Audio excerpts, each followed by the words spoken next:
As-Sufiyah fi Hadramaut di halaman 81, 82, 83 yang membahas tentang siapa sebenarnya Imam Ahmad Al-Muhajir itu, yang dikatakan diklaim oleh kalangan mereka sebagai leluhurnya. Mereka adalah Syiah Imamiyah yang berkamuflase, bertakiyah, ngakune Ahlus Sunnah, tapi sebenarnya bukan Ahlus Sunnah, alias mengikuti ajaran Sufiyah. Sufiyahnya nyeleneh ya, untuk membuktikan habaib itu bukan Sunni yang asli, murni. Coba sampaikan, suruh memuji Sayyidah Aisyah, sahabat Abu Bakar, Umar, Utsman, mau atau tidak? Atau mengkaji sirah biografinya Muawiyah bin Abu Sufyan. Ya, Muawiyah bin Abu Sufyan itu walaupun musuh bebuyutan dari Imam Ali karramallahu wajhah, tetap ada kebaikan-kebaikannya. Islam bisa berkembang ke seluruh dunia, di antaranya dunia bagian barat. Terbitnya matahari dari negara-negara barat di Andalusia, di Cordoba atau Kurtubi, ya.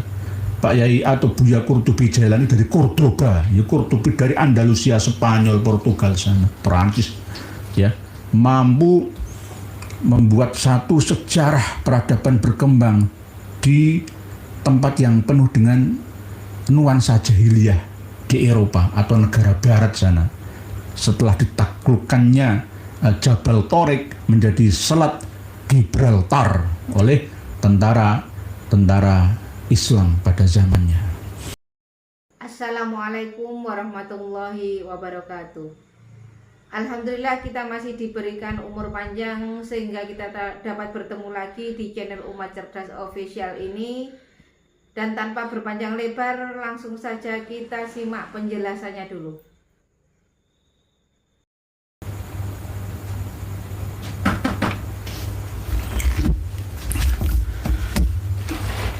Assalamualaikum warahmatullahi wabarakatuh. Bismillah, alhamdulillah, alhamdulillahi rabbil alamin, wabihi nasta'in ala umurid dunya waddin, wassalatu wassalamu ala asyrafil anbiya'i wa imamil mursalin, sayyidina maulana Muhammadin wa ala alihi wa sahbihi ajma'in. Qala Allah ta'ala fi kitabihil karim, a'udzu billahi minasy syaithanir rajim. Bismillahirrahmanirrahim. Qul hal yastawil ladzina ya'lamuna wal ladzina la ya'lamun, innama yatadzakkaru ulul albab. Wa qala Rasulullah sallallahu alaihi wasallam, man kadzaba alayya muta'ammidan falyatabawwa maq'adahu minan nar, au kama qala amma ba'd. Yang kami muliakan, yang kami hormati, yang kami ta'zimi, yang kami cintai, yang kami sayangi, para pemirsa dan pendengar semua di seluruh dunia, semoga senantiasa berbahagia, diberikan kesuksesan, kelimpahan kesehatan oleh Allah Ta'ala, kedamaian, ketenangan, keberkahan, keselamatan, kebahagiaan di dunia sampai di akhiratnya, untuk panjenengan bersama dengan anggota keluarga dan bahkan nanti sampai dzurriyyah keturunan panjenengan semua. Pada kesempatan yang penuh dengan kedamaian ini, perkenankanlah kami untuk sowan ke hadapan panjenengan semua untuk silaturahmi via udara ini, sekaligus dengan intisyarul ilmi, niat tolabul ilmi, berbagi informasi, menggapai ridho ilahi, untuk menambah kualitas dan kuantitas ibadah kita. Begitu juga untuk meningkatkan kualitas kebahagiaan kita, karena bahagia itu diukur dan diukir oleh otak atau akal pikiran kita. Kita malam hari ini akan mengulas kembali informasi yang pernah kami sampaikan beberapa waktu yang lalu tentang takiyahnya Habaib Alawi ke Sunni, padahal aslinya adalah Syi'i Imami. Takiyah itu apa? Takiyah itu tidak menampakkan jati diri yang sebenarnya, alias membohongi orang lain dan juga diri sendiri. Taqiyah, bersembunyi di balik jubah kebenaran. Namun kita tidak memungkiri bahwa para habaib itu juga tidak murni Syiah Imamiyah, tetapi juga Ahlus Sunnah wal Jamaah. Campur aduk antara kaidah akidah Asy'ariyah dan Syiah Imamiyah. Ini tidak bisa dibantah oleh siapapun, ya, di mana dan kapanpun, tentang sebenarnya leluhurnya Habaib Ba'alawi itu Syiah Imamiyah, Syiah 12 imam. Karena memang sebenarnya Imam Ahmad Al-Aba An-Nafat tidak kemana-mana, terekam pada tahun 234-an Hijriyah, berada di dekat Madinah Al-Munawwarah, di desa yang bernama Suriah. Bertemu dengan imam yang ke-10, yakni Ali Al-Hadi dari Syiah Imamiyah Itsna Asyariyah. Ini menandakan bahwa memang Imam Ahmad Al-Aba itu adalah Syiah Imamiyah Itsna Asyariyah. Lah, kalau Imam Ahmad Al-Aba Nafat sendiri ya jelas min dzurriyyati Nabi. Tetapi kalau Imam Ahmad Al-Muhajir yang hijrah ke Yaman ini, terus ini siapa? Apakah ini sosok orang lain yang disandarkan meminjam nama besarnya aslinya Imam Ahmad Al-Aba Nafat? Jadi sebenarnya ada dua orang Ahmad yang mirip, tetapi yang Ahmad Al-Aba An-Nafat ini tidak ke Yaman. Terus yang di Yaman ini siapa? Mestinya jelas pengikut dari imam yang ada di Mesir, dinasti Fatimiyah. Jadi Syiah Imamiyah yang berafiliasi dengan dinasti Fatimiyah Ubaidillah Al-Mahdi. Tapi untuk secara sharih atau jelas, nah apakah nyambung dengan Ubaidillah Ubaid bin Maimun Al-Qaddah?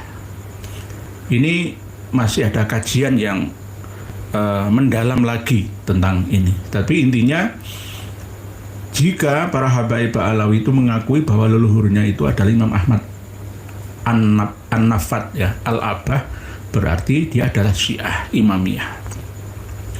Terus yang di Hadramaut provinsi ini juga diakui oleh habaib Ba'alawi sendiri bahwa memang leluhurnya itu Syiah Imamiyah. Buktinya apa? Ya dari segi amaliyah. Sebenarnya Duriyah Rasulillah yang masuk pertama kali ke Yaman itu bukanlah Imam Ahmad Al-Aba seperti yang disampaikan oleh Gus Baha. Apa yang difahami oleh Gus Baha ini tidak sesuai dengan realitas data referensi yang kita miliki. Karena di dalam kitab Al-Majdi sendiri jelas mengatakan bahwa dari keturunan Qasim Ar-Rassilah yang pertama kali masuk ke daerah Yaman, lalu menyebar, ada sebagian yang ke Hadramaut. Bukan Imam Ahmad Al-Aba An-Nafat. Antara Imam Ahmad dengan Al-Muhajirnya, ya, versi Ba'alawi, yang difahami sampai sekarang ini oleh kaum Ba'alawi sendiri, itu selalu kontras dengan fakta sejarah, baik sejarah internal mereka sendiri ataupun sejarah eksternalnya. Di antaranya adalah ketika Imam Ahmad menyuruh kepada anaknya Ubaidillah untuk pergi haji ke Mekah, lalu melanjutkan studi ngaji di sana. Ini asal sudah tidak sesuai dengan catatan yang ada. Imam Ahmad Al-Muhajir atau Al-Abha An-Nafat itu wafat pada tahun 345 Hijriah. Kok bisa menyuruh Ubaidillah untuk mengaji kitab Qutul Qulub karya dari Abu Thalib Al-Makki? Jelas nggak sesuai, karena Ubaidillah sendiri menurut catatan internal mereka lah ya, itu mengkaji kitab Qutul Qulub, makanan pokoknya hati-hati ya, hati-hati manusia itu harus dikasih amunisi ya, gizi ya, supaya bersih dari segala kotorannya. Ya, ini Qutul Qulub karya Abu Thalib Al-Makki. Nanti akan kami bagi dengan panjenengan semua PDF-nya. Itu pada tahun 375, ada yang mengatakan 377 Hijriah. Dalam usia yang cukup tua, di atas 70 tahunan, Ubaidillah ini. Lah, menyuruh Ubaidillah untuk ngaji kitab Qutul Qulub ke Abu Thalib Al-Makki. Imam Ahmad ayahnya itu sudah meninggal tahun 345 Hijriah. Kan nggak nyambung, nggak sinkron, nggak ketemu, ya. Menurut matematikanya itu nggak sesuai.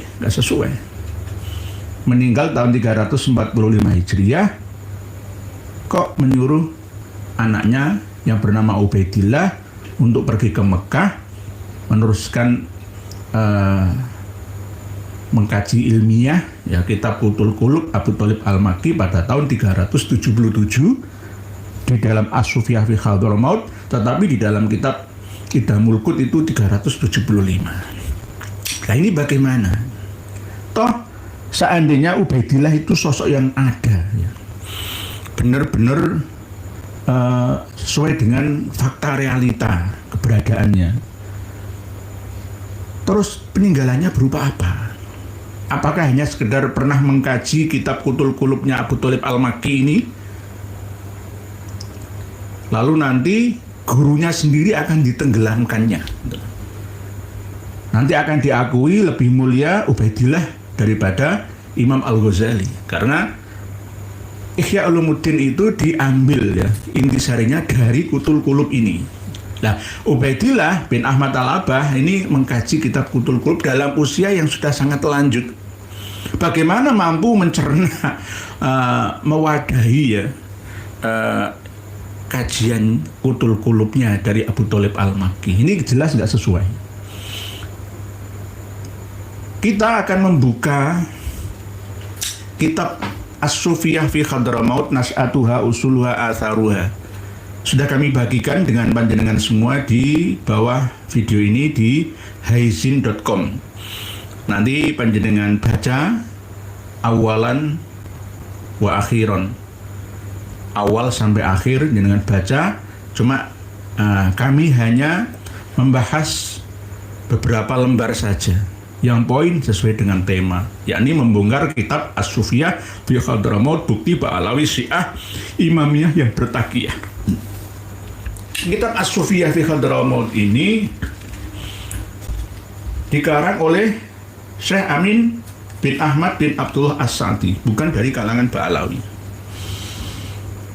Sufiyah atau paham tasawuf yang berkembang di Hadramaut, Provinsi Yaman Selatan, tentang kemunculannya, pertumbuhannya, nas'atuha, usuluha, asal-usulnya, atharuha, dan jejak-jejak peninggalannya. Itu bagaimana dibahas di dalam kitab As-Sufiyah fi Hadramaut ini. Referensi yang didapatkan oleh mu'alif ini juga sangat banyak. Tidak hanya berasal dari kitab karya internal Ba'alawi saja, tapi juga dari eksternalnya. Nanti para pemirsa dan pendengar semua buka halaman 81 sampai halaman 82 yang membahas tentang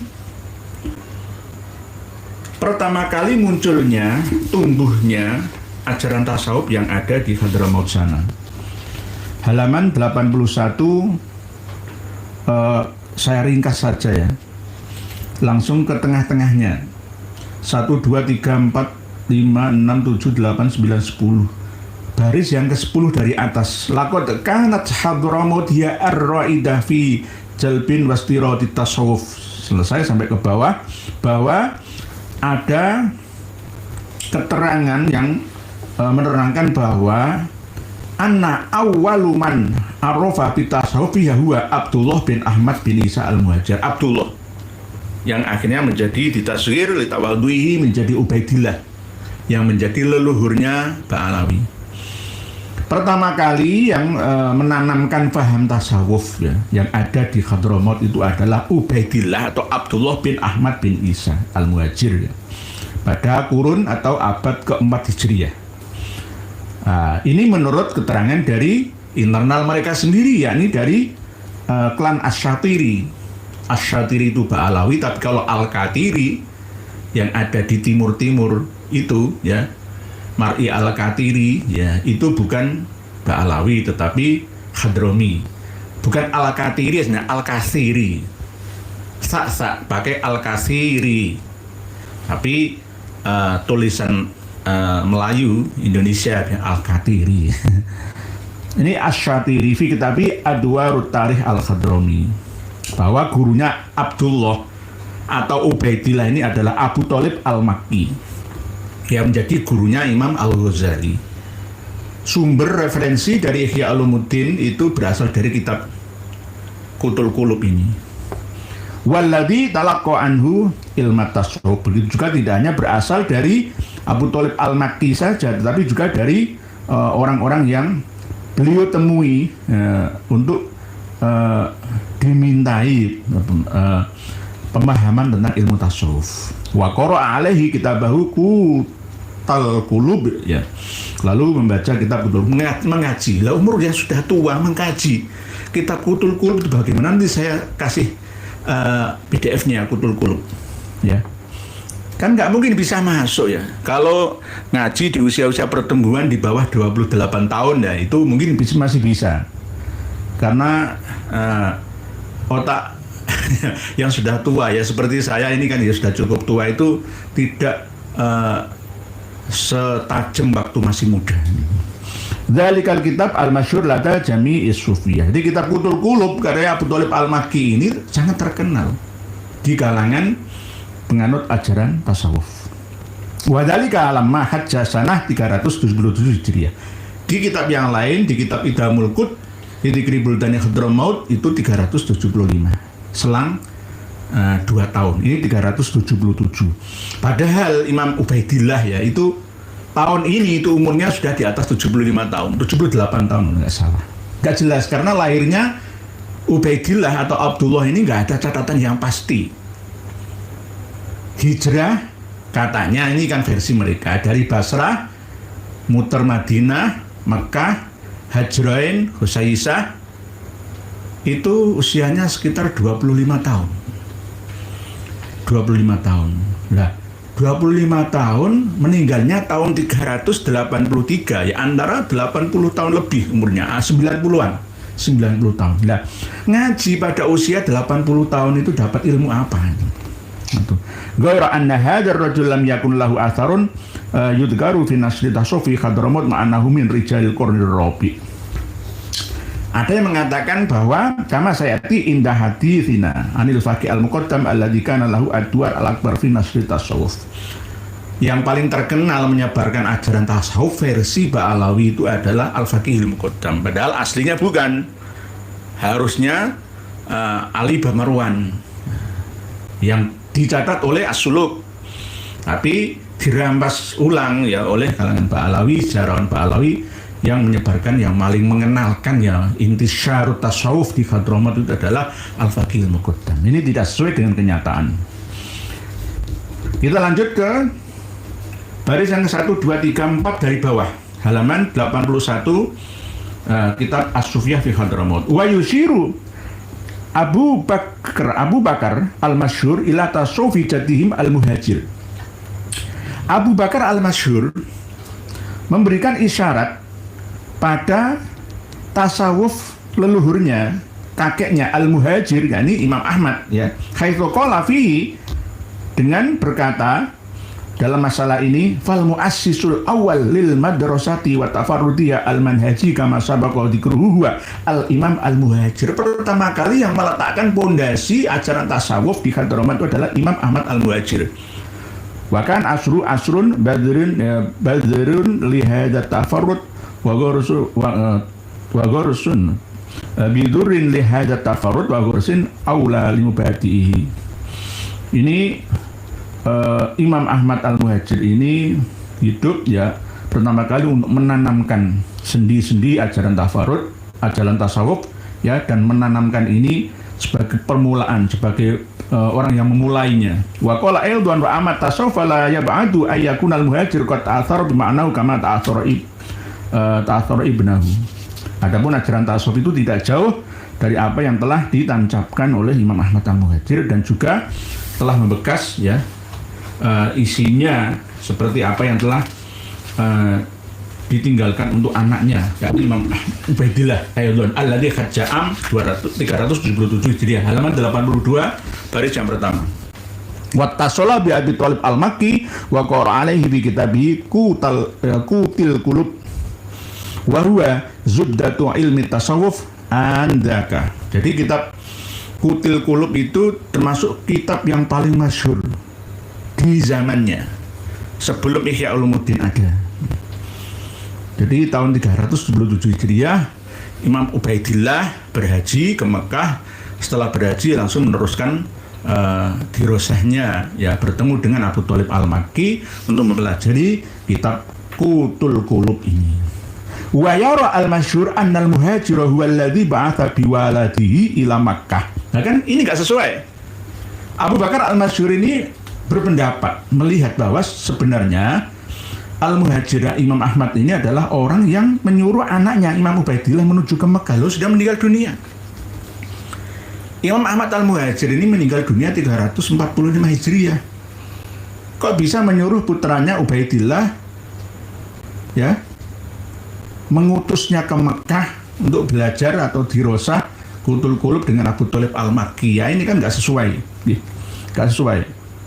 Wa anna hadzal amal a'dhamu syaitin ala rughbatil Imam al-Muhajir fi ittikhadi qarari fikriyin jadidin fi auladihi wa ahfadihi qabla sairin nas. Jadi memang sudah direncanakan oleh Imam Ahmad al-Muhajir untuk menanamkan pemikiran yang baru terhadap anak cucunya sebelum manusia lainnya. Bahkan al-amru kadzalik, maka terjadilah peristiwa atau kejadian itu. Wa min hadhihi nusus, ini intinya di sini.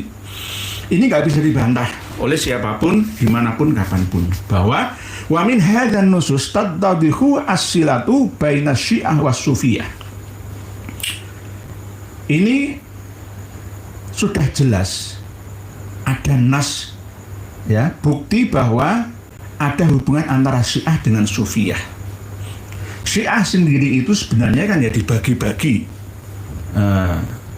Ada yang Syiah Mu'tadilah, ada yang Syiah Rafidhah, ada yang Hulat dan lain sebagainya. Bermacam-macam. Ada yang ekstrim, yang Hulat itu, Rafidhah itu termasuk juga ekstrim radikal. Kalau yang Mu'tadilah ya seperti penguasa Yaman saat ini, ya, Zaidiyah, itu termasuk Syiah Mu'tadilah. Kalau Syiah yang ekstrim, ya radikal, ya seperti yang ada di Irak dan Iran, bahkan Afghanistan, Pakistan, sebagian Lebanon, Suriah, itu ada yang ekstrim atau radikal. Faqad kana Ahmad bin Isa al-Muhajir jadul Alawiyin. Maka sebenarnya keberadaan Imam Ahmad bin Isa al-Muhajir itu adalah merupakan kakeknya para Alawiyin, yakni ya Bani Alawi, Ba'alawi, itu adalah imamil madhab. Jadi madhabnya itu imamiyah, Itsna Asyriyah. Ini harus dipilah-pilah. Kalau memang Imam Ahmad Al-Abai yang asli itu madhabnya imamiyah Itsna Asyriyah, Syiah 12 imam, berarti tidak kemana-mana. Tapi diakui kemana-mana sampai ke Husayyisah dimakamkannya oleh kitab-kitab karya Ba'alawi, versi cucu-cucunya. Nah ini jelas ya, pengakuan klaim-klaim sepihak saja. Oke, kita masih mengikuti alur ya cerita dari kitab As-Sufiyah Al-Hadramaut, Fi Hadramaut ini. Yakni faqad kana Ahmad bin Isa al-Muhajir Jaddul Alawiyin imamil madhab kama dzakara al-mu'arrikhun. Seluruh pakar sejarah itu menyebutkan memang Imam Ahmad Al-Abai itu adalah madhabnya Syiah Imamiyah. Jaddul Alawiyin imamil madhab. Oleh sebab itu tidak heran jika Bughiyatul Mustarsyidin karya Abdurrahman Al-Masyhur juga menyebutkan tentang kelahiran Muhammad bin Hasan Al-Mahdi Al-Muntadhar Ajalallahu Farjahu ya, tahun 255 Hijriah, yang lenyap 5 tahun usianya di Sirdab 260 Hijriah.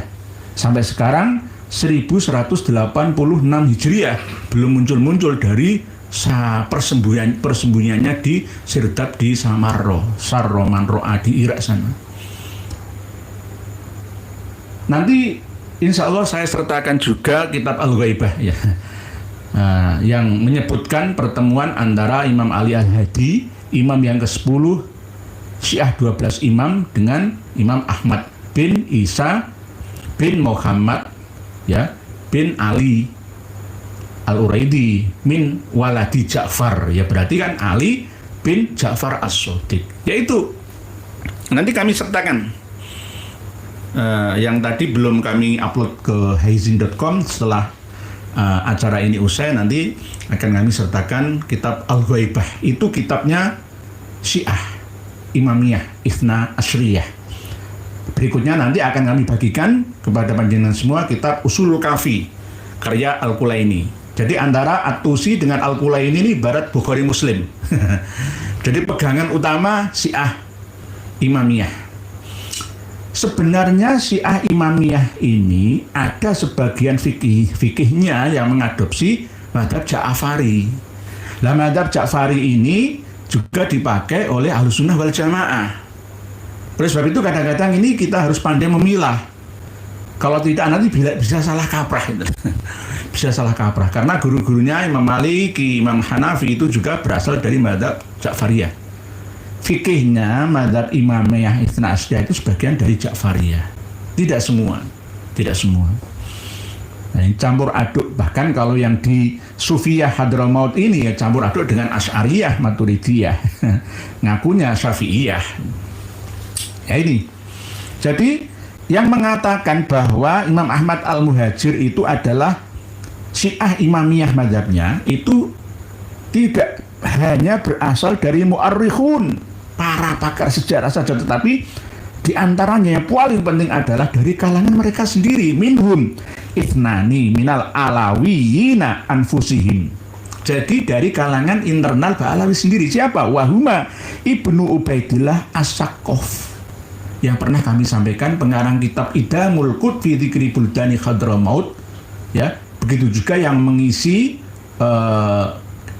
kitab yang dikarang oleh cucunya ya, Muhsin Ali bin Muhsin As-Saqqaf, Al-Istizadah min Akhbaris Sadah, Mufti Hadramaut yang pernah datang ke Nusantara dulu untuk mendamaikan antara Ba'alawi dan non-Ba'alawi yang gegeran, yakni Abdurrahman bin Ubaidillah As-Saqqaf, yang mengatakan jelas di dalam Idamul Qut juga jelas bahwa Imam Ahmad Al-Abai leluhurnya sendiri adalah imamil madhab.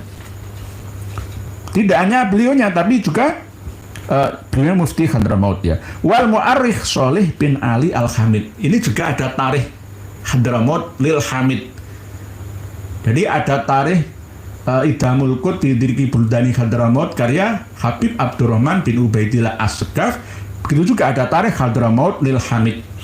Tarikh Hadramaut itu banyak, termasuk Tarikh Al-Baha itu juga Tarikh Hadramaut. Ya.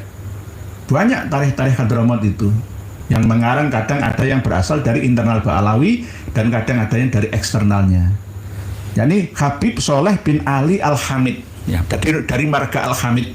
Marga Al-Hamid ke atas itu sampai ke Abu Bakar bin Salim. Sama.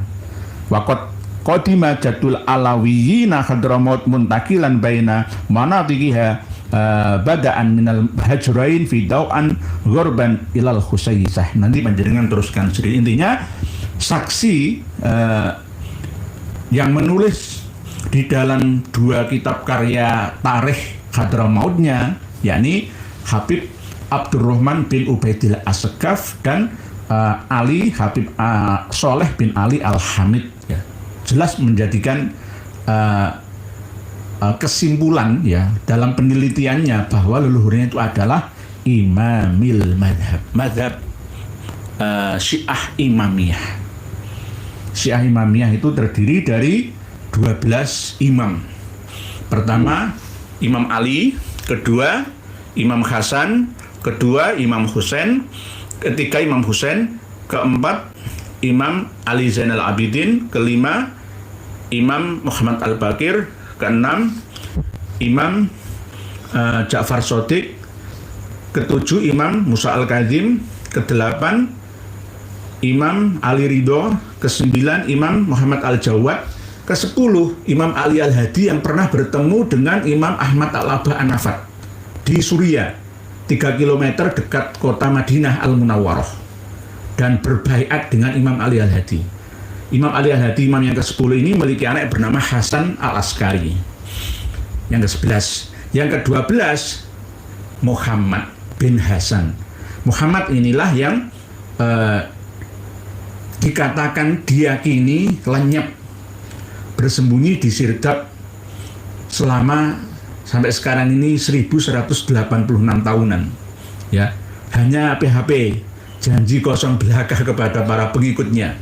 Muhammad bin Hasan yang terkenal dengan Muhammad Al-Mahdi Al-Muntazor, biasanya diikuti dengan doa Ajjalallahu farjahu.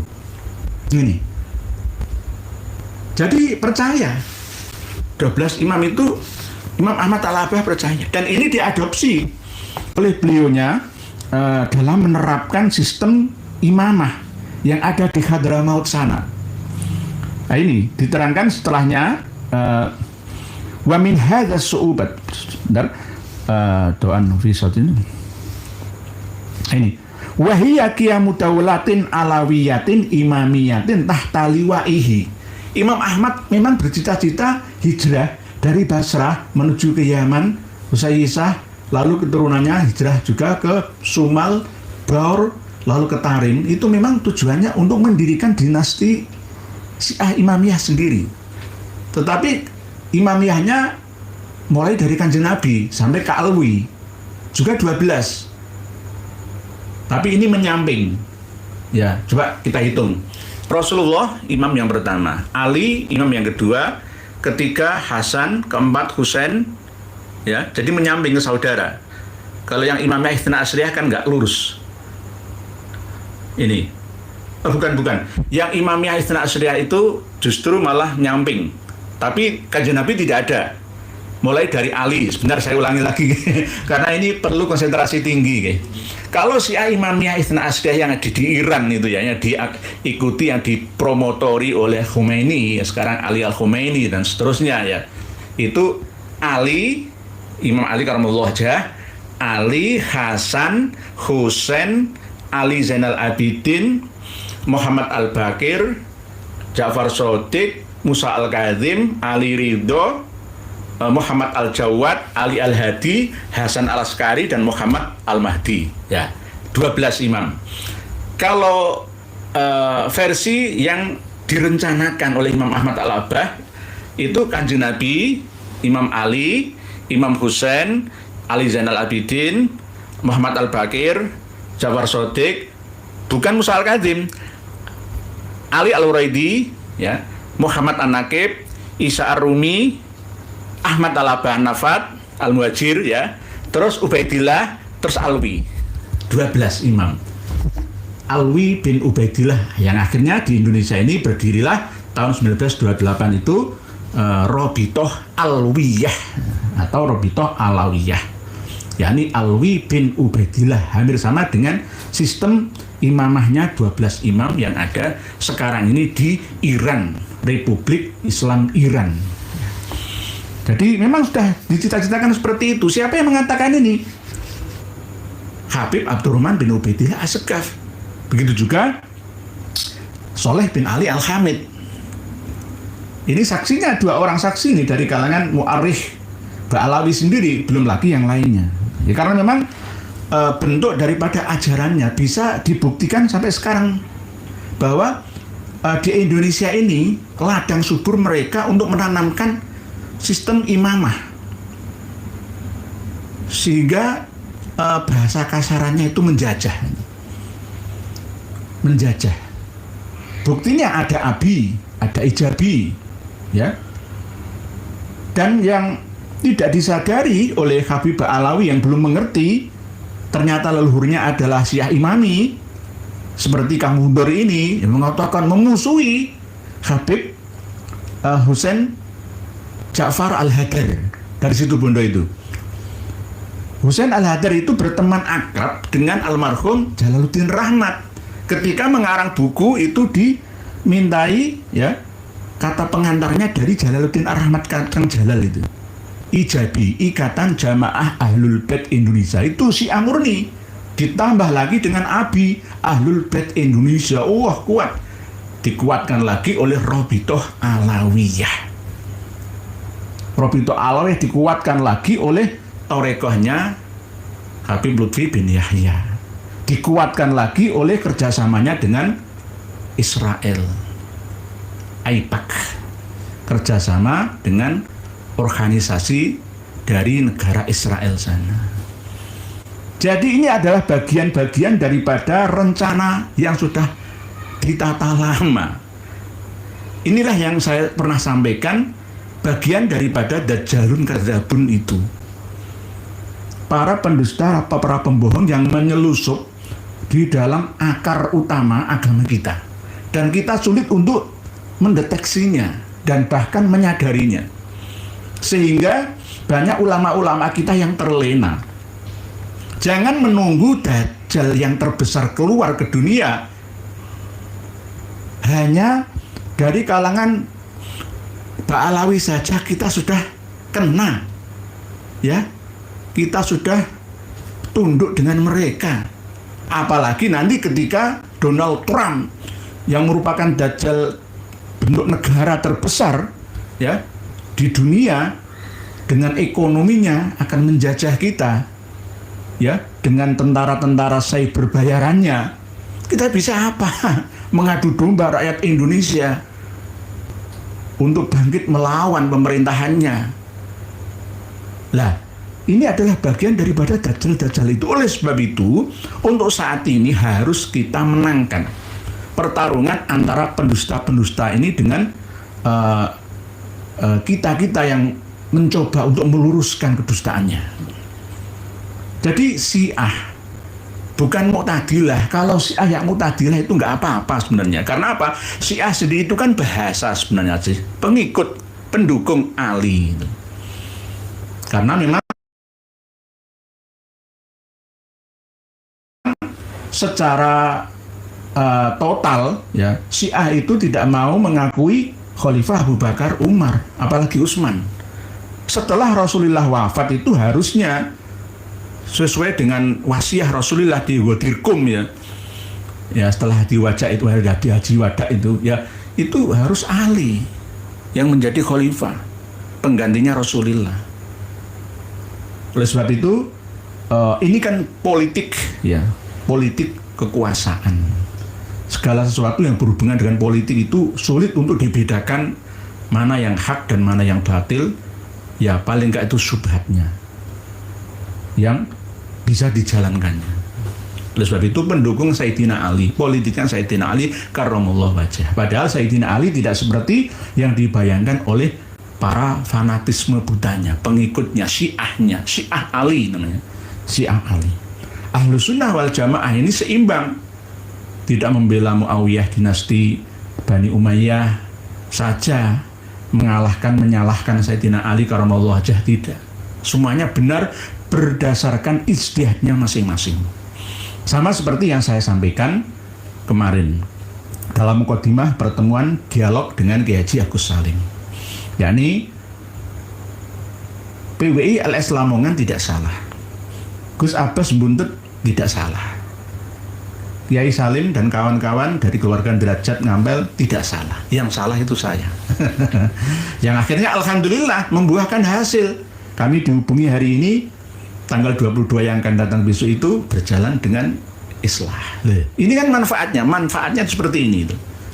Jadi kami tidak menyalahkan semua, cuma mengingatkan jangan terlalu berlebihan mengunggulkan nasabnya.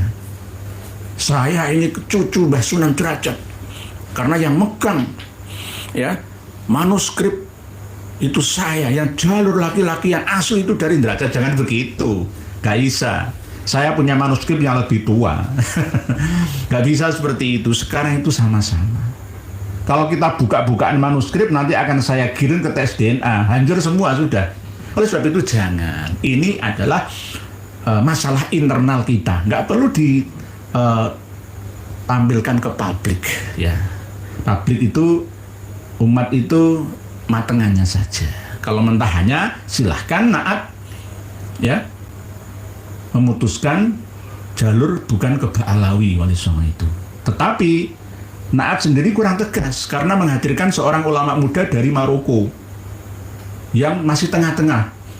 Nasab Ba'alawi sohih, tetapi nasab Wali Songo lebih sohih. Ini jawaban apa? Itu bukan jawaban. Itu bukan jawaban. Itu nggak bisa dipegang namanya.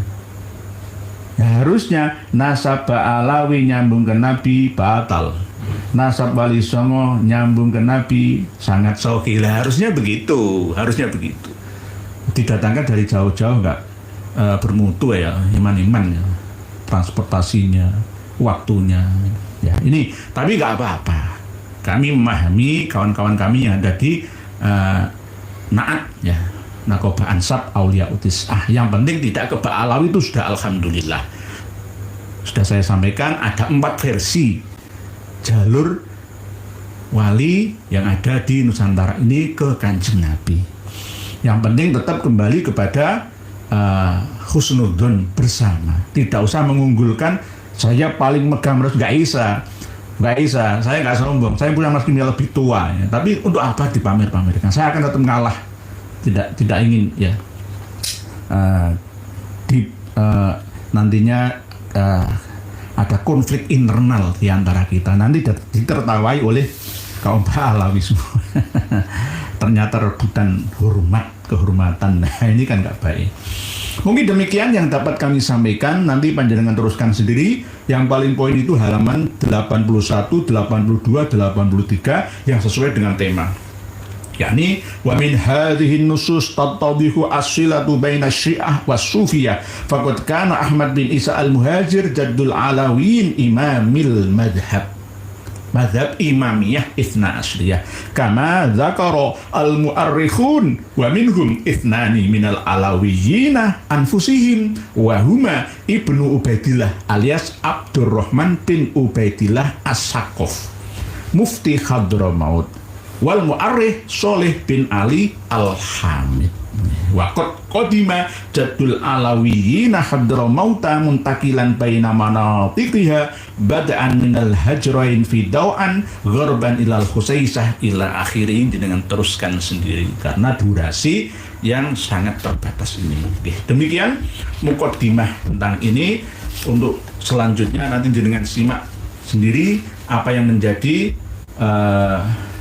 perilakunya Dik Husain Ja'far Al-Hadar yang selalu bertakiyah. Bertakiyah itu menyembunyikan jati dirinya.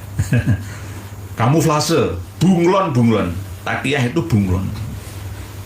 Jadi tidak bisa dibaca oleh kebanyakan orang di sekitarnya yang bukan sealiran dengannya. Tetapi kalau yang sefrekuensi ya bisa mengetahuinya. Oh, ternyata ini tujuannya seperti ini, menutup ya kebohongannya, kedustaannya, menutupi kedustaan. Demikian yang dapat kami sampaikan. Kami akan berinteraksi dengan panjenengan. Ada kawan kami dari lulusan dan santrinya Sayyid Muhammad bin Alwi Al-Maliki ya, yang usul untuk menyampaikan juga tentang kitab karya dari Habib Abu Bakar bin Salim. Insya Allah nanti kita sampaikan lagi di luar tema ini. Insya Allah seperti itu. Berikutnya kita baca. Pak Nur Hadi, bagaimana penjelasan ilmiah tentang surga itu penuh dengan buah-buahan yang akarnya di atas dan buahnya bergelantungan di bawah supaya mudah memetiknya, Pak Kiai? Surga, jannah, sururuka itu sudah ada, sudah bisa kita nikmati bersama di saat hidup kita di dunia sekarang ini. Nanti jika kita lulus ujiannya, setelah meninggal dunia, ada kehidupan yang kedua, ketiga, dan seterusnya, maka kita pun akan menikmati lagi. Intinya, ada fasilitas yang disediakan oleh Allah Ta'ala di surga. Tidak hanya wafurushim marfu'ah, hotel, apartemen, kalau kelas biasa ya rusun ya, rumah susun ya. Tidak hanya itu, tetapi juga wafakihatin katsirah, la maqtu anti wala mamnu'ah. Ada buah-buahan yang banyak variasinya. Tidak hanya buah yang ada di Timur Tengah sana saja, tapi buah yang ada dari negara mana saja bisa kita dapatkannya. Di antaranya adalah buah yang pohonnya itu tumbuh hanya di tanah yang tinggi posisinya, yakni di gunung atau pegunungan sana. Contohnya stroberi itu kan nggak bisa hidup ya di tanah daratan, harus 300 sampai 600 meter mdpl. Durian itu kan juga begitu, cocoknya itu di tanah yang hawanya dingin. Apalagi kentang itu nggak bisa ditanam di tempat-tempat yang berhawa panas, itu nggak bisa. Lah, akarnya di atas, pohonnya di atas gunung, buahnya di kota-kota besar. Di Indomaret, Alfamart, Alfamidi, di pasar-pasar tradisional, pasar-pasar modern lainnya. Ayo, di apartemen, di hotel, ya, itu semua ada restorannya dan tersedia buah-buahan juga. Belum lagi ada yang khusus pasar buah in, bukan roti in, ya, itu juga berisi buah-buah yang katsiroh, la maqtu ati wala mamnu'ah, supaya mudah untuk mengakses menikmatinya. Siapa? Ya ahlul jannah. Siapa ahlul jannah? Ya kita-kita yang memiliki ujroh, ganjaran, pahala dari hasil kerja nyata kita. Kita punya uang, pahala itu namanya, dari hasil amal kerja kita. Lalu kita bisa mendapatkan yang namanya jeruk dari Cina, jeruk lokam dari Taiwan, jeruk yang dari Bali bisa masuk ke Surabaya, ke Jakarta, ke Bandung, ke Jogja, ke Semarang. Tidak ada musimnya. Oke, kalau di sini musim hujan, di Cina sana musim kemarau. Bahkan buah kiwi yang dari Eropa bisa masuk ke Indonesia. Beras Vietnam, berasnya di sana, akarnya di Vietnam, bijinya beras di Indonesia. Ya, durian itu akarnya, pohonnya ada di gunung sana, buahnya ada di sekeliling kita. Orang ider durian, pinggir jalan durian, ada yang durian montong, durian petruk, durian Medan Kupas lah ya. Tinggal menikmati saja. Jadi akarnya itu di atas, buahnya di bawah. Jangan dipahami dengan pemahaman klasik. Oh, seperti benar-benar ini pohon, akarnya di angin-angin sana. Terus ini seperti Sidratul Muntaha, seperti itu. Terus buahnya bergelantungan di bawahnya. Enggak seperti itu. Itu kiasan, metafor, perumpamaan untuk memudahkan ahlul jannah dalam mengambil buah. Dengan cara apa? Ya itu tadi. Ya, dengan amal solehnya ahlul jannah mampu menikmati buah itu dengan variasi yang cukup banyak, dihitung yang tidak ada di Indonesia. Ya, di Indonesia pun juga bervariasi. Buah matoa itu nggak ada di Surabaya, hanya ada di Madura. Ada lagi yang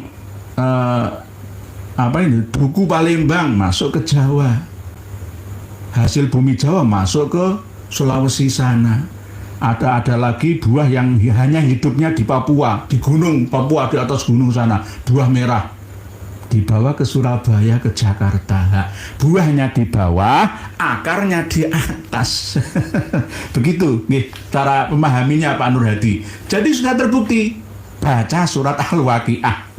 Jangan memiliki pemahaman yang klasik, leni atau apalagi mistik. Ya, ini wa faqihatin katsiratil la maqtu'ati wa la mamnu'ah wa furushim marfu'ah. Ya.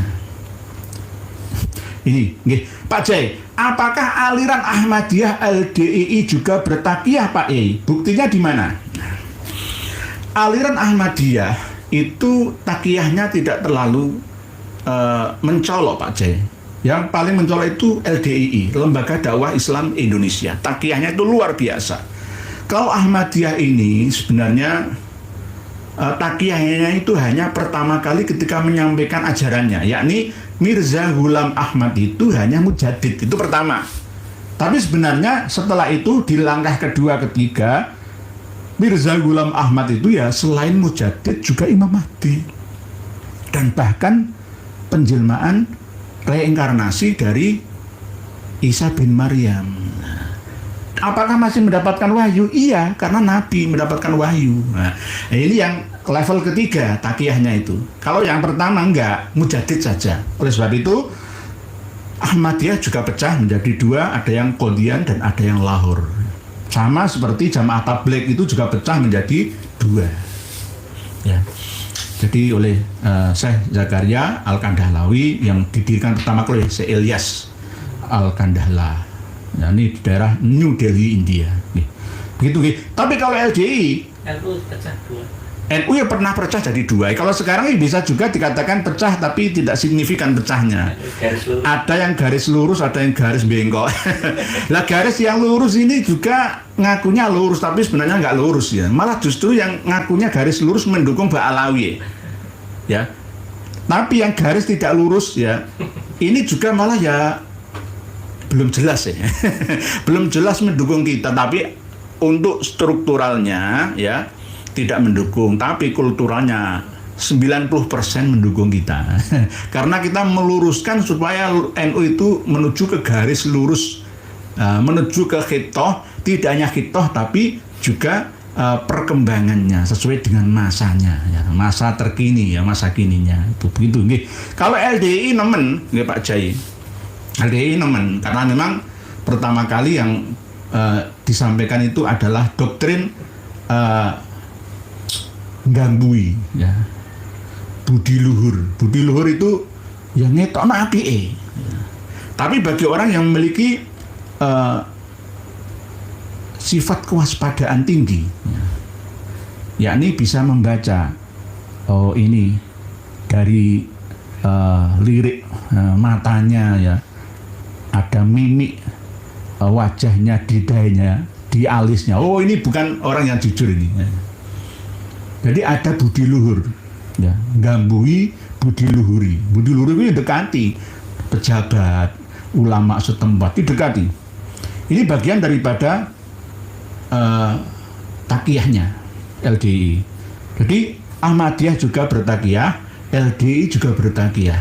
Ciri-ciri aliran sesat itu adalah bertakiyah. Sama seperti Ba'alawi, dia bertakiyah. Ba'alawi bertakiyah bersembunyi di balik Imam Hanafi, Imam Maliki, Imam Syafi'i, Imam Hambali, Ahlus Sunnah wal Jamaah. Nanti Imam Madzhabul Arba'ah ditenggelamkan juga. Seharusnya, Hasan Asegaf, yang berguru ke saya itu Imam Hanafi, Imam Maliki, Imam Syafi'i, Imam Hamli, bukan kamu. Oh, saya hafal 7 juta hadis kok lo ya. Imam Syafi'i direndahkan. Tidak hanya Imam Madzhabul Arba'ah, Rasulullah direndahkan. Tidak hanya Rasulullah direndahkan, Allah direndahkan. Allah tidak akan mengadab manusia sebelum ada ACC dari wali kutub. Itu namanya Allah ikrah, bukan irodah. Karohah alias ya dipaksa oleh namanya wali kutub ini. Lebih tinggian wali kutub daripada Allah. Bahkan nerakanya Allah saja bisa dipadamkan dengan jari kelingkingnya kok. Nah, ini berarti kan di atasnya Allah, menyamai Allah, bahkan mengaku anallah, saya adalah Allah. Nah, ini namanya taqiyah, ya, dibungkus dengan jubah yang kelihatan mewah dan wah, yang kita sulit untuk bisa membedakan. Orang awam, wes nerima saja lah, wong ini cucu Nabi. Nah, inilah taqiyahnya mereka Pak Jai. Ciri-ciri aliran sesat itu bertaqiyah. Tidak hanya dalam Islam, di luar Islam juga begitu. Misalkan agama non-Islam, non-Muslim misalkan gitu. Katolik juga bertaqiyah. Protestan juga. Hindu, Buddha juga bertaqiyah. Islam yang moderat, ya, itu terbuka. Dikritik nggak apa-apa, tapi jangan menjatuhkan. Ayo sediakan gelas kosong kalau mau diskusi. Jangan diisi dulu. Nanti akan membawa doktrin-doktrin asalnya, nanti gak ketemu. Oleh sebab itu Islam yang moderat saat ini nanti akan bisa diterima oleh generasi milenial, zenilial yang akan datang ila yaumil qiyamah, bahwa Islam itu agama yang proporsional, profesional, dan paling masuk akal. Nah, itu. Demikian yang dapat kami sampaikan Pak Jai. Berikutnya aku perlu. Assalamualaikum warahmatullahi wabarakatuh. Saya kemarin ziarah Syekh Yusuf Kalianget, Sumeneb, Madura. Kok banyak makam Habib? Apakah Syekh Yusuf itu Alawi? Bukan. Bukan Pak Akuru. Makam Syekh Yusuf Talango, ya, Kecamatan Talango, Desa Talango, Kabupaten Sumeneb, Songenep. Itu sebenarnya bukan makam Syekh Yusuf yang asli sesuai dengan kaidah ilmiah. Mohon maaf, sekali lagi maafkan saya. Seandainya tercatat jadi kajian ilmiah itu nggak masuk. Karena apa? Pertama kali yang menemukan makam Syekh Yusuf ini adalah Sultan Abdurrahman. Sultan Abdurrahman yang menjadi penguasa Keraton Songenep. Berdasarkan apa? Pada suatu malam, pada waktu beliau pulang dari dakwah ke Bali, ya, pulang ke Madura, sebelum sampai ke Kalianget, ya, Sumenep, beliau malam hari melihat ada celeret cahaya yang ada di Pulau Poteran namanya, bukan Pulau Talango, bukan, pulaunya namanya Pulau Poteran itu. Pada tahun 1791-an. Lalu ditandai, terus setahun berikutnya baru dibangun. Dicari ada gundukan tanah itu. Pada waktu pertama kali dengan ronsen makam beliau, dengan tirakat, ya, dengan dzikir yang kuat, lalu pada suatu malam kejatuhan daun sukun, ya, dengan tulisan hadza makbaroh Syekh Yusuf bin Abdullah dan seterusnya. Nah, akhirnya dibangun cungkup di atas gundukan tanah itu, tetapi tidak mau dicungkup. Pada beberapa waktu berikutnya bergeser makam tersebut sepanjang 3 meteran dari Jungkup itu. Jadi intinya nggak mau dijungkup sampai sekarang. Syekh Yusuf Talangu itu nggak mau dijungkup seperti makam Sunan Ampel. Lah, yang akhirnya seiring dengan berjalannya waktu ya diyakini oleh kita.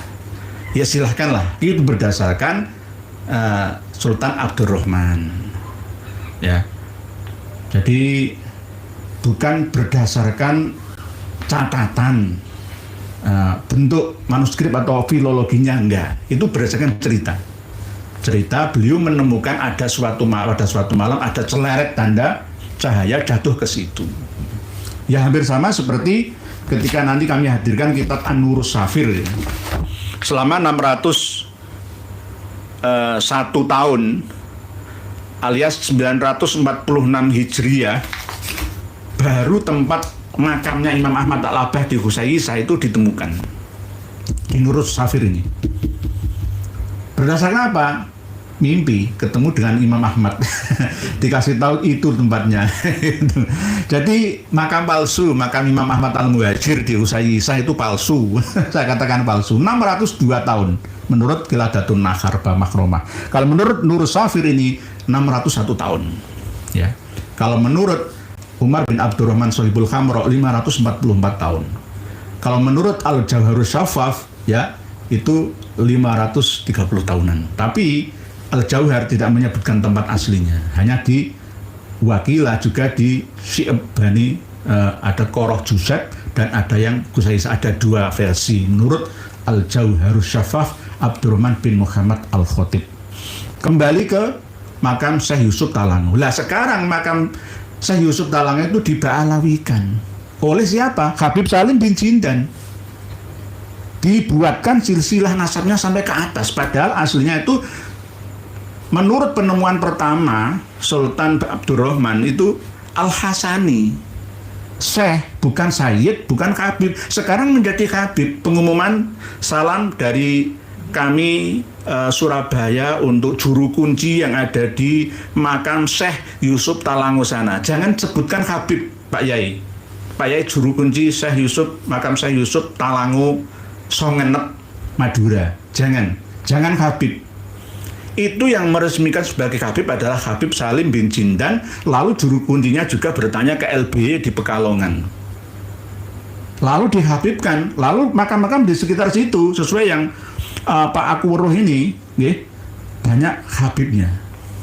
Nah ini namanya memba'alawikan makam yang asli. Makamnya belum tentu makam yang asli 100%, menjadi makam Habib Yusuf Talangu. Padahal sebenarnya adalah Syekh Yusuf Talangu. Dulu nggak ada Habib, sekarang ada, terkenal karena Salim bin Jindan ini. Lalu LBY juga mengisbatnya. Nanti sak pulau kotoran itu nanti jadi milik Ba'alawi semua. Sak Songenep juga. Jadi ini harus ada gerakan dari Dinas Pariwisata dan Sejarah yang ada di Kabupaten Songenep Madura, di Pulau Poteran sana. Salam dari kami, jangan panggil Habib Yusuf Talangu, nggak ada itu, corek, salah. Yang benar itu Syekh Yusuf Talangu. Demikian Pak Akuruh, bukan Habib.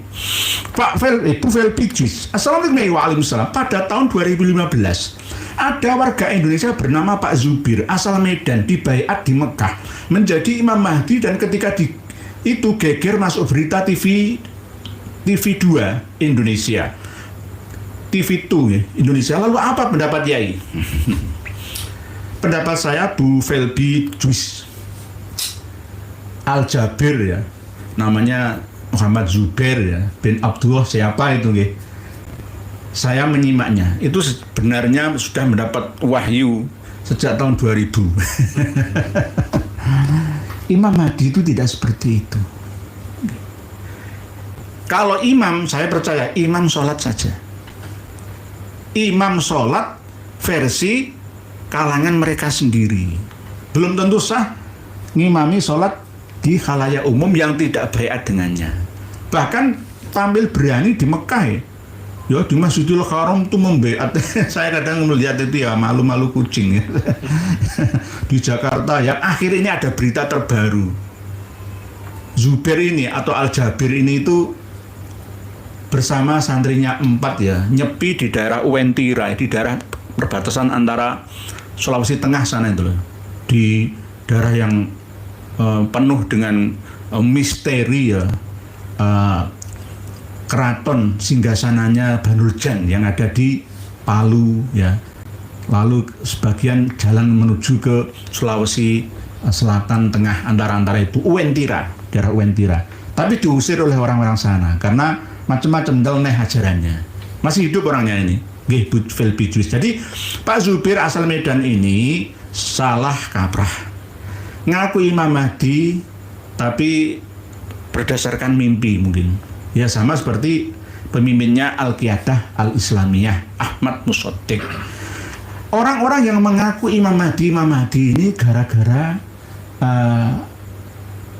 belum mampu ya menfilter ya informasi dari halusinasinya sendiri. Kemungkinan tidak punya guru yang menasihati. Punya guru pun tidak ada jaminan untuk ini. Walau sekelas Buya Rozi Hasim saja bisa memiliki guru yang berasal dari Imam Mahdi versi beliaunya sendiri ya. Gurunya suka main karambol sama apa ini yang bola sodok itu apa? Biliar. Ya. Itu guru.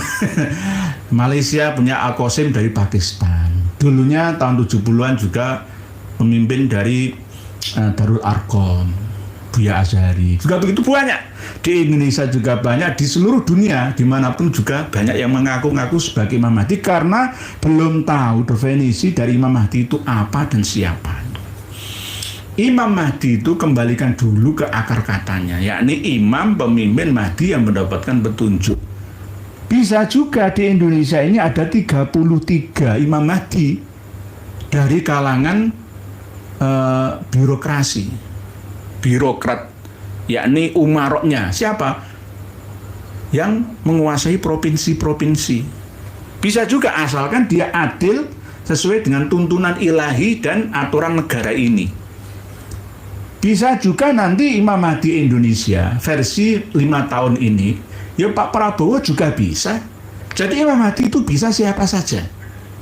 Intinya adalah beliau seorang pemimpin yang bijaksana, mengayomi semua umat manusia tanpa membedakan satu sama lainnya.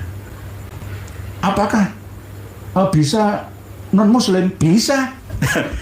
Bisa juga non-muslim, tapi tidak di Indonesia karena Indonesia mayoritas. Mungkin di Korea Selatan sana. Mungkin di Finlandia sana. Imam Mahdi versi Finlandia. Bisa juga Imam Mahdinya Rusia, Vladimir Putin, mikirkan rakyatnya, ngayomi melindungi rakyatnya. Bagaimana saya bisa menciptakan lapangan kerja kepada rakyat saya, memberi makan rakyat saya supaya sejahtera.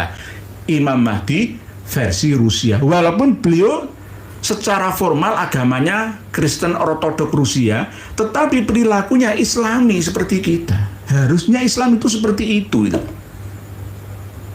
Perdana Menteri Jepang itu terkadang lebih Islami daripada saya, daripada kita. Presiden China Xi Jinping kemungkinan besar lebih Islami daripada kita. Karena apa? Xi Jinping benar-benar memikirkan 1,5 miliar rakyatnya. Imam Mahdi versi China. Imam Mahdi versi Brunei ya Sultan Hasan Al-Bolkiah. Imam Mahdi versi Malaysia ya Ibrahim, dan seterusnya dan seterusnya. Jadi Imam Mahdi itu bukan hanya satu sosok orang saja, tetapi bisa bersifat lokal ataupun global tergantung wilayah luas kekuasaannya. Versi Arab Saudi ya Muhammad bin Salman. Hal ini ya sering menjadi perdebatan yang tanpa ada ujungnya. Karena perbedaan dalam memahami Imam Mahdi ini Rasulullah mencontohkan secara globalnya saja. Konkret dan terperincinya itu kita semua sebagai umatnya yang harus mampu menangkap sinyal-sinyal nubuah nubuatan, kenabian, informasi dari beliaunya. Jadi jangan dengan pemahaman sempit saja. Kalau dengan pemahaman sempit nanti akan menjadi Islam yang fundamentalis, bisa radikalis. Coba para pemirsa, khususnya Bu Felby Juice ingat peristiwa yang ada di Aljazair, perang saudara 1988 Masehi sampai 2003, itu perang saudara. Gara-gara masalah-masalah seperti ini, Islamis. Di Mesir pernah jadi perang saudara, di Libya juga sama, di Yaman apa meneh 600.000 nyawa melayang perang saudara, di Yaman juga sama. Nah, ini bagian daripada pemahaman tentang Imam Mahdi yang masih abstrak ini, sehingga multi tafsir seperti sekarang ini. Oleh sebab itu kita harus mampu memahaminya dengan pemahaman yang sangat luas, tak terbatas. Itu tergantung, kembalikan lagi ke akar masalah, imam, pemimpin, panutan, Mahdi yang mendapat petunjuk kebenaran. Begitu. Bisa siapa saja, di mana saja. Kalau yang isyarat tentang namanya sama seperti namanya Nabi kita, ya berversi dan bervariasi, kemungkinan bisa karakteristiknya. Muhammad terpuji bin Abdullah, anaknya hamba Allah yang tidak dikenal. Juga bisa kemungkinan seperti itu. Lawang Juhaiman Al-Utaibi saja bisa mengartikan Imam Mahdi versi tahun 1979 Masehi itu adalah Muhammad bin Abdullah Al-Qahtani. Ya sama saja.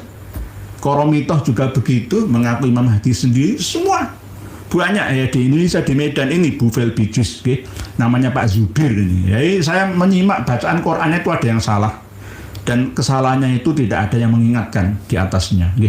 Nggak bener Bu. Lalu apa pendapat Yai? Salah. Bukan Imam Mahdi itu, Imam Mahdi, imam sholat gitu aja, imam sholat versi jamaahnya, dan nggak usah ikut beat-beatan. Saya menyimak itu beatnya itu La ilaha illallah Muhammadur Rasulullah wa anna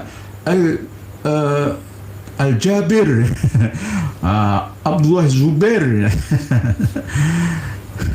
Imam Mahdi mendapat kayak wahyu dari ilahi gitu. Nggih, boleh bijus boten bener. Enggak bener. Ahmad Bakah. Salam Yai, Pak Ahmad Bakah.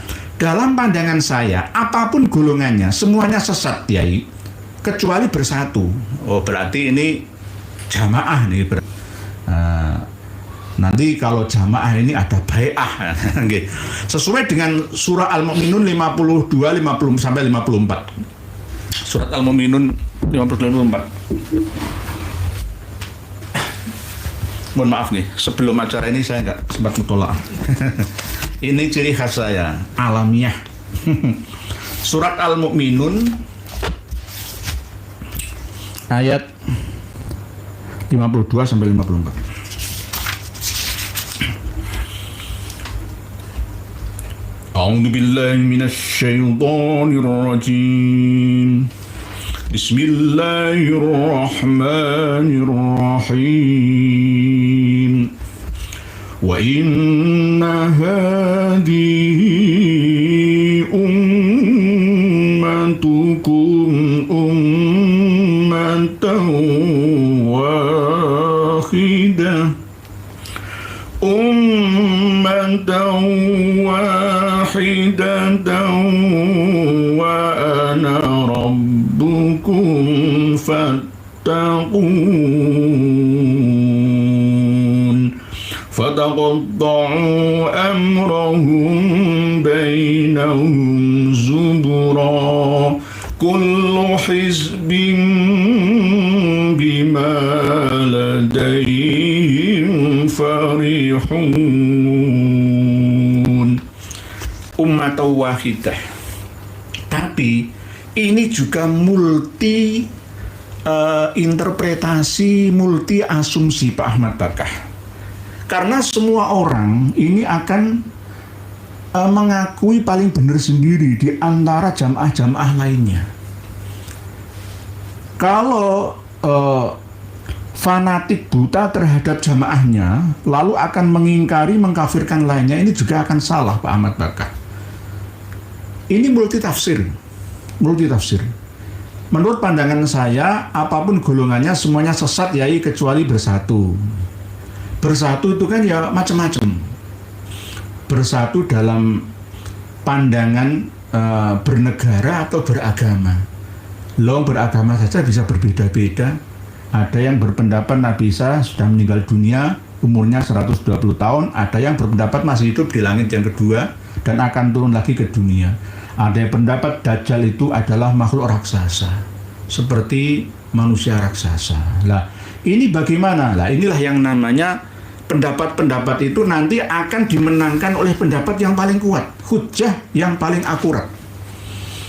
Walaupun Qur'annya mengatakan seperti itu, ummatan wahidah, dan sungguh agama tauhid inilah agama kalian, agama yang satu, dan aku adalah Tuhanmu, maka bertakwa kepada. Harusnya teorinya seperti itu, Pak Ahmad Bakar. Tapi ternyata prakteknya berbeda-beda. Dibuatlah kehidupan kita di dunia ini penuh dengan masalah. Dengan tantangan masalah itu, akhirnya insaniyah bisa membawa maslahah, berkembang karena ada tantangan. Kalau tidak, maka akan monoton hidup manusia di dunia ini. Surah Al-Mu'minun 52-54 dan Ar-Rum ayat 30-32 juga hadis Nabi tentang 72 golongan.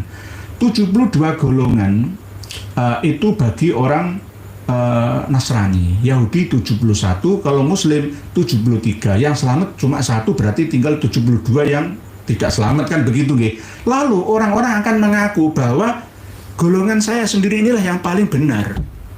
Syiah itu panjenengan vonis Syiah yang Rafidhah nggak mau, dia tetap Ahlus Sunnah. Ijabi Abi itu ngakunya Ahlus Sunnah. Ahlus Sunnah yang asli ya seperti saya ini gitu. Nah, inilah yang harus diadakan pendekatan. Oleh sebab itu, yang paling cocok dalam menjawab tantangan zaman sekarang ini adalah kembalikan ke konon piagam Amman Yordania, bahwa umat Islam yang berasal dari Sunni mazhab Maliki, Syafi'i, Hanafi, Hambali, begitu juga mazhab Ja'fari, Syiah ini, begitu juga mazhab Ibadi, ya, mazhab Salafi, ya, Sufi, ya, itu haram menumpahkan darah dan haram merampas hartanya, mengganggu keperawiraannya, keselamatannya. Berarti dilindungi oleh Islam dan dianggap oleh seluruh ulama-ulama 200-an sedunia itu bahwa ini adalah benar menurut keyakinannya masing-masing. Torekoh atau metode ibadah yang paling benar menurut Qadiriyah, ya Qadiriyah. Menurut Syadiliyah, ya Syadiliyah. Menurut Naksabandiyah, ya Naksabandiyah. Kadang digabungkan Qadiriyah, Naksabandiyah. Satoriyah, ya Satoriyah. Sanusiyah, Sanusiyah. Rifaiyah, Siddiqiyah, dan seterusnya. Paling akan mengaku paling benar sendiri. Oleh sebab itu, kalau menurut saya, Pak Ahmad Bakar, pemahaman panjenengan ini tidak salah 100%, cuma harus ditambah. Tambahannya apa? Berversi dan bervariasi. Kalau teorinya ummatan wahidatan sesuai dengan Al-Mu'minun ayat 52 ini memang benar. Kita tidak menyalahkan Qur'annya, cuma interpretasi, ya, kita asumsi itu bisa berbeda-beda. Sama dengan ketika wa'tasimu bihablillahi jami'a wa la tafarraqu. Tapi ternyata umat Islam terpecah belah sejak zaman setelah wafatnya Rasulullah. Rasulullah wafat langsung terpecah kok. Minna amirun wa minkum amirun. Muhajirin kepengin ngedekno penguasa dewi, Ansor kepengin penguasa dewi. Nah, sudah pecah. Sahabat Abu Bakar Sedo juga ada permasalahan. Sahabat Umar itu ada permasalahan. Sahabat Utsman dibunuh juga ada permasalahan. Terus seperti itu. Oke. Jadi ditambah lagi Pak Ahmad Bakar. Oke. Kalau digiring untuk satu pemikiran itu sulit. Yang saya sampaikan berdasarkan data saja banyak yang menolaknya kok. Kami selalu tampilkan kitabnya diwoco ya. Tapi saya masih dipisui oleh mereka kok. Kitabnya woco dhisik. Kitab As-Sufiyah fi Hadramaut Nas'atu wa Usula Atharu ini bacaan dhisik. Baru menyimpulkan, khususnya untuk pondok pesantren Timinagung Pare ya. Ini kan fokus pesantrennya tradisional ya, di gubuk-gubuk itu. Ayo, saya punya channel Kiai di sana dan menghubungi saya. Tolong Pak Yai, anjurkan buka heizin.com yang ada di channel kami ini, channel kita bersama ini. Kaji semua, bener apa enggak apa yang saya sampaikan. Gitu nggih. Jadi begitu nggih Pak Ahmad Bakah. Channel Ngaji Efisien. Assalamualaikum warahmatullahi wabarakatuh. Di luar sana sudah perang AI, artificial intelligence. Tapi di sini masih terdoktrinisasi oleh kaum Ba'alawi, juga kaum pesantren menjadikan mundur, miskin, pemikirannya ujung-ujungnya rawan digunakan untuk uang, politik, makar dan lain-lain. Pak channel Ngaji Efisien ini ada benarnya dan banyak benarnya. Kita ini mundur secara peradaban. Kitab-kitab kita banyak, tapi tidak banyak yang kita amalkan.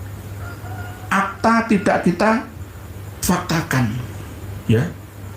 Kita buktikan. Orang-orang Cina itu kitab-kitab buku-bukunya nggak terlalu banyak, tapi lebih banyak melakukan penelitian, ilmu kasunyatan yang bisa dimanfaatkan secara nyata dalam kehidupan. Cina itu pernah tahun 1931 Masehi mengalami banjir bandang terbesar dalam sejarah dunia, sampai menelan korban jiwa, ngalang-alangi perang di Stalingrad, Hiroshima dan Nagasaki sana, perang dunia kedua itu.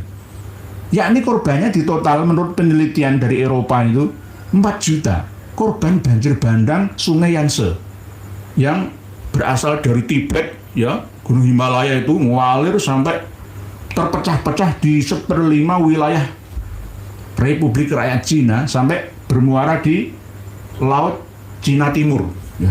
Itu bisa banjir bandang, bendungan bisa hancur karena aktivitas hujan yang tinggi volumenya, yang pada tahun sebelumnya itu kekeringan, kemarau panjang, lalu di tahun itu, tahun 1931 itu hujan gak henti-hentinya. Langsung banjir bandang 15 meter, banyak orang tewas, 250.000 tenggelam tewas, ada yang terkena kolera, dampak setelahnya 4 juta nyawa melayang. Cina kena bencana tapi tetap eksis sampai sekarang, bahkan lebih maju daripada kita. Jadi sudah perang AI, artificial intelligence.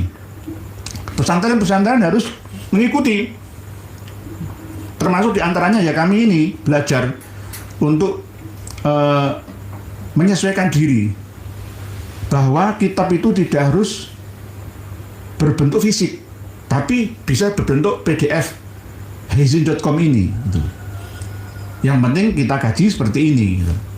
Jadi tidak harus nanti harus beli kitab fisik dari Timur Tengah sana, Turki, Yordania, Mesir, Maroko, Suriah, Irak, Iran, Arab Saudi sana, tidak. Langsung saya sampaikan ke panjenengan walaupun mahal harganya sebenarnya. Nah, inilah nggih Pak channel Ngaji Vision. Benar, tetapi kita tidak boleh percaya 100% terhadap AI loh nggih. Terhadap IA atau AI Pak channel Ngaji Vision. Coba jenengan tanya di WhatsApp AI KRT Nur Ikhya Adinegoro, nggak akan kenal dia. Karena saya orang tersembunyi. Bukan orang terkenal selama ini. Nggak kenal. Pasti dia akan bertanya kan jenengan, saya nggak terlalu mengenal lagi begitu. Berarti AI itu harus diseleksi, difilter oleh seorang guru yang lebih mengerti. Jadi kadang-kadang AI itu juga, wong itu robot. AI itu berdasarkan pemikiran kita. Jadi ada grafik ya, atau di dalam mesin pencarian kita, kalau kita sering buka ini nanti akan nyambung ya, akan terhubung ya, sesuai judul yang menjadi tempat pencarian panjenengan semua. Begitu. Pak Sumarjo Ahmad. Assalamualaikum Kiai, dari Ngos. Waalaikumsalam warahmatullahi wabarakatuh. Pak Sumarjo Ahmad. Pak Pamungkas mana Pak Kiai? Ini kritikan tentang feodalisme dan kejumudan NU semakin deras mengalir. Nggih, kejumudan itu kekakuan. Isim jamit itu kaku, bengkayang, nggak iso dilukno. Ya, berbeda dengan urok, mabni sama dengan itu. Tidak semua kritikan berkaitan dengan Ba'alawi, tetapi memang ada orang yang mengindoktrinisasi dengan alasan itu ada di kitab. Nggih. Ya kita, ustadz guru ngaji kita kadang ada yang masih belum terbuka wawasannya. Wong kan ada kitabnya yang mengesahkan Ba'alawi. Nggak mau dikasih dengan dalil atau hujah yang lebih tinggi. Ketika hadis mengatakan Nabi Isa masih hidup, wong Qur'annya mengatakan Nabi Isa sudah meninggal dunia ya. Percaya hadis atau percaya Qur'an? Kecuali ada nasah mansuh. Beda lagi itu. Qur'annya ngendiko bahwa Nabi Isa itu sudah meninggal dunia. Hadisnya nulisno Nabi Isa masih hidup di langit kedua. Percaya mana? Gak kudu kembalikan farudduhu ilallah war rasul. War rasul juga menyampaikan kanjeng Nabi Isa usianya 120 tahun.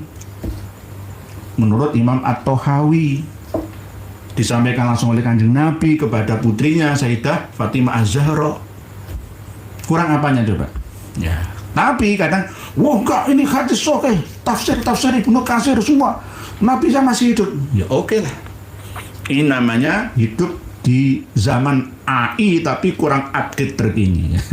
Sama dengan mau ikut ngaji seperti ini tapi memori HP panjenengan cuma 1 giga. Ora iso. Mau buka heizin.com RAM panjenengan 2 giga, ora iso. Lelet minim 3 giga. Sekarang itu sudah 16 giga ya. Itu yang RAM loh ya. ROM-nya sekarang 256 GB. Nanti 10 tahun yang akan datang, GB, gigabyte itu nggak akan laku lagi. Ganti dengan TB, terabyte. Otak manusia terus akan berkembang. Volumenya juga bertambah. Begitu juga channel-channelnya juga berubah menuju ke arah yang lebih maslahah. Begitu Pak Pamungkas Pramana. Banyak kejemudan termasuk anti kritik.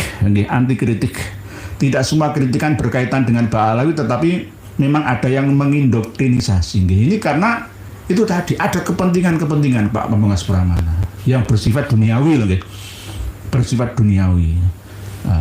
Hubul jahi wariyasati, seperti itu. Baca sholawat. Gimana pendapat Pak Kiai tentang Romli? Romli yang siapa ini? Kiai Haji Idrus Romli atau Romli Abbas dari Jepara ini?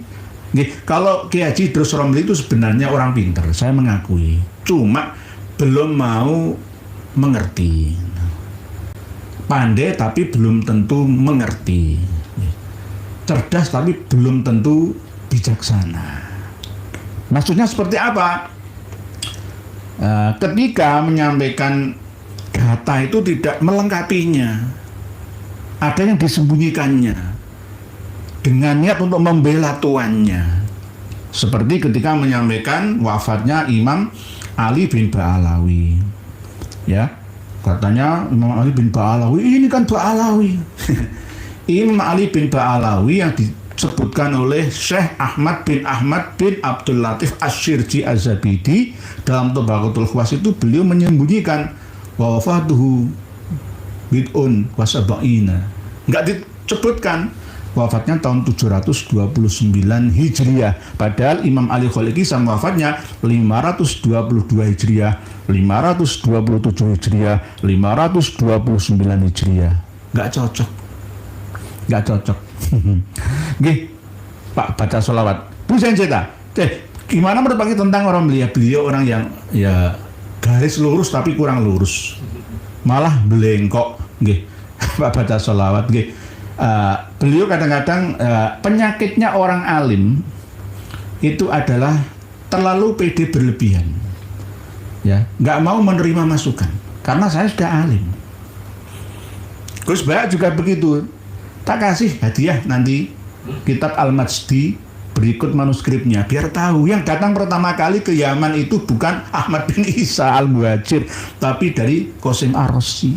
Di Yaman itu masih pelik menghadapi 4 orang keturunan ini, mulai dari Qasim Ar-Razi, Ali Al-Uraidi, ya Ba'alawi itu kan Ali Al-Uraidi ya. Terus ada lagi dari Marga Al-Hasani ya. Ini masih pelik di sana sampai sekarang. Yang datang pertama kali dari Qasim Ar-Razi yang mendirikan dinasti Zaidi itu. bukan Ahmad bin Isa al-Muhajir, nggak ada hubungannya itu. Oke. Jadi nanti ayo tolong. Jadi Gus Baha, Kiai Haji Idrus Romli itu nggak punya kitab-kitab seperti yang kami miliki ya. Kalau kitab-kitab yang wajar dimiliki oleh pesantren itu ya biasa itu. Kitab-kitab yang kami miliki ini tidak banyak yang memiliki. Mohon maaf. Hanya sebagian kecil saja yang memilikinya. Mohon maaf, oleh sebab itu kami harus berbagi. Presiden Zeta, Assalamualaikum. Waalaikumsalam. Apa sebab banyak kaum sufi yang katanya mengenal Tuhan tapi akidahnya menyimpang? Kadang-kadang standar sufi itu lari dari syar'i dan hakiki, Bu Zenzeta. Padahal sebenarnya sufi itu artinya bermacam-macam. Ada yang sampai mengartikan sufi itu apa? Ada yang 50 pemahaman. Intinya adalah sufi adalah menjernihkan hati dan pikiran. Ibarat bangunan itu difinishing, ya, penuh dengan seni atau kesenian. Seni dalam beribadah kepada ilahi. Aslinya ajaran Islam itu ya 3 komponen ini saja. Islam, iman, ihsan. Islam ini syariat, kajiannya adalah fikih. Iman ini adalah akidah, tauhid. Terus ihsan ini adalah akhlak alias tasawuf atau pengamalnya, perilakunya adalah sufi, orang yang mengamalkan ajaran tasawuf. Mulai dari muraqabah dan musyahadah tingkatannya. Oleh sebab itu, untuk memahami muraqabah dan musyahadah inilah yang dipahami oleh para penganut paham tasawuf ini dengan pemahaman yang berbeda-beda. Dengan metode atau manhajnya masing-masing, torekohnya masing-masing. Yang akhirnya meninggalkan konsep utama iman dan Islamnya. Kadang-kadang menyimpang, karena jauh dari tuntunan dan bimbingan dari mursyidnya, gurunya, syekhnya. Kadang melampaui kodrat yang digariskan Tuhan. Misal, merasa bisa menentukan surga untuk diri dan keturunannya. Lah ini yang tidak boleh. Kanjeng Nabi saja nggak bisa menjamin Sayyidah Fatimah Az-Zahra. Ya Fatimah Az-Zahra, salini mimali masyiti. Launi anggi minallahi syai'a. Kanjeng Nabi kepada Sayyidah Fatimah, gak iso jamin surga. Ini kok anaknya dewi loh ya, putrinya sendiri loh ya. Apalagi kita. Syekh Abu Bakar bin Salim Habib itu, siapapun yang memandang wajahku atau memandang orang yang memandang wajahku, ya, menghadiri majelisku, maka fa inni domintuhu bil jannah. Saya jamin masuk surga.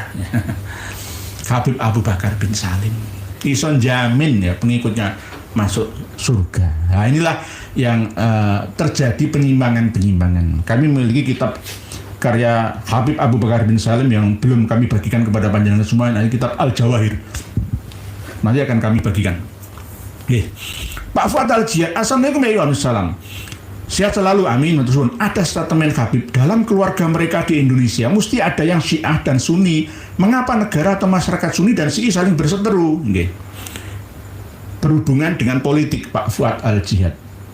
Oleh sebab itu, kalau politik Syiah diterapkan di Indonesia, suatu saat Indonesia politiknya akan dikuasai mereka. 30 tahun, 2030 yang akan datang, jika kita tidak waspada, ya, dikuasai oleh mereka. Karena apa? Mayoritas umat Islam penduduk kita. Terus Islam ala mereka, lalu menganggap sebagai orang suci, ya, di atas kita, cucu Nabi kita, lalu akan menghegemoni semua. Terus kita bisa apa kalau kekuasaan sudah dikuasai oleh mereka? Ini yang terjadi di Yaman sana. Perang saudara itu ya begitu. Sampai sekarang sebenarnya antara Yaman Selatan dan Yaman Utara masih crash, kontra. Dulu sempat mau dikomuniskan oleh Marga Alawi juga. Begitu Fatul. Mas Anom, ya mohon tanggapannya yang lagi marak. Orang berangkat haji atau umroh jalan kaki. Bagaimana pandangan syariat atau hakikatnya? Terima kasih Mas Anom. Lebih cepat haji jalan kaki dari Indonesia sampai ke Mekah, sampai ziarah ke Madinah, daripada naik pesawat. Naik pesawat nunggu 30 tahun baru sampai. jalan kaki 3 bulan sampai. Tetapi ini bukan termasuk daripada kaidah istitoah. Walillahi 'alan nasi hijjul baiti man istata'a ilaihi sabila. Tidak disyariatkan nggih Pak Mas Anom, enggak disyariatkan. Tetapi kalau melakukan hukumnya bagaimana? Mubah saja. Kalau disyariatkan nanti memberatkan. Islam itu ajarannya sangat berat, lalu tidak ada yang mengikutinya. Jalan kaki berbulan-bulan, biayanya berapa? Harus ngurus paspor, ya. Ke dinas imigrasi berapa negara yang kita lewati. Ini ada rencana terbaru ya, umroh naik kapal laut, bukan kapal terbang ya, lebih murah, cuma 20 juta, tapi agak lama. Nah, kalau yang pesawat cuma berapa jam, tapi nunggu 30 tahun. Kalau jalan kaki cuma 3 bulan, nggak sampai. Jadi tidak disyariatkan, Mas Anom. Tidak disyariatkan karena syariah itu tergantung uruf, kebiasaan, ya, kebiasaan dan sesuai dengan aturan. Walaupun mampu untuk berjalan, tapi tidak dianjurkan karena memberatkan. Ya kalau disyariatkan, wah yang akan tambah Islam ini nggak ada orang yang mau menjalankan ajarannya, syariatnya. Oleh sebab itu, yang istito'ah itu aman jalan menuju ke sana. Di antaranya juga yang paling penting adalah bekalnya atau biayanya. Memiliki kekuatan, kemampuan untuk ke sana. Walillahi 'alan nasi hijjul baiti man istato'a. Istito'ahnya itu, kemampuannya. Begitu Mas Anom. Ini dikode sama admin karena sudah sesuai dengan durasi waktunya. Kami simpulkan kajian kita malam hari ini untuk nanti jenengan teruskan lagi kajiannya melalui kitab As-Sufiyah fi Hadramaut. As-Sufiyah fi Hadramaut di halaman 81, 82, 83 yang membahas tentang siapa sebenarnya Imam Ahmad Al-Muhajir itu, yang dikatakan diklaim oleh kalangan mereka sebagai leluhurnya. Mereka adalah Syiah Imamiyah yang berkamuflase, bertakiyah, ngakuni Ahlus Sunnah. Tapi sebenarnya bukan Ahlus Sunnah, alias mengikuti ajaran Sufiyah. Sufiyahnya nyeleneh, ya. Untuk membuktikan habaib itu bukan Sunni yang asli, murni, coba sampaikan, suruh memuji Sayyidah Aisyah, sahabat Abu Bakar, Umar, Utsman, mau atau tidak? Atau mengkaji sirah biografinya Muawiyah bin Abu Sufyan. Ya. Muawiyah bin Abu Sufyan itu walaupun musuh bebuyutan dari Imam Ali karramallahu wajhah, tetap ada kebaikan-kebaikannya. Islam bisa berkembang ke seluruh dunia, di antaranya dunia bagian barat. Terbitnya matahari dari negara-negara barat, di Andalusia, di Cordoba atau Kurtubi, ya. Pak Yai atau Buya Kurtubi Jailani dari Cordoba, ya, Kurtubi dari Andalusia, Spanyol, Portugal sana, Perancis, ya, mampu membuat satu sejarah peradaban berkembang di tempat yang penuh dengan nuansa jahiliyah di Eropa atau negara barat sana. Setelah ditaklukkannya Jabal Tariq menjadi Selat Gibraltar oleh tentara Islam pada zamannya. Mungkin demikian yang dapat kami sampaikan. Mohon maaf jika ada perkataan yang kurang berkenan. Semoga sedikit ini banyak manfaatnya. Kita sambung lagi pada pertemuan yang akan datang. Untuk malam hari ini kami akan sertakan juga kitab Al-Ghaibah. Nanti halaman tentang bertemunya Imam Ahmad Al-Abbah dengan Imam Ali Al-Hadi di Suriah, Madinah. Nanti panjenengan cari di link video kami yang lalu halamannya. Demikian, wallahu a'lamu bis-shawab, wallahu a'lam. Wassalamualaikum warahmatullahi wabarakatuh. Alhamdulillah banyak ilmu yang kita dapatkan dari penjelasan beliau. budak habaib masih tetap setia dengan kedunguannya, masih belum bisa percaya dengan kenyataan ini. Wajarlah, sudah lama mereka tertidur pulas dengan doktrin-doktrin halu mereka habaib. Padahal sedikit saja, kalau mereka mengesampingkan fanatik buta, insya Allah pasti akan sadar. Karena dengan ilmu pengetahuan kedustaan yang dibangun berabad-abad lamanya, yakni ilmu DNA. Dengan ilmu DNA ini sudah jelas bahwa mereka Yahudi yang nyantol ke nasab zuriyah Rasulullah. Semangat terus wahai rakyat Indonesia. Jangan sampai dawer duit kalian lagi oleh habaib. Cukup sekian dulu. Sampai jumpa di video selanjutnya. Akhir kata, wassalamualaikum warahmatullahi wabarakatuh.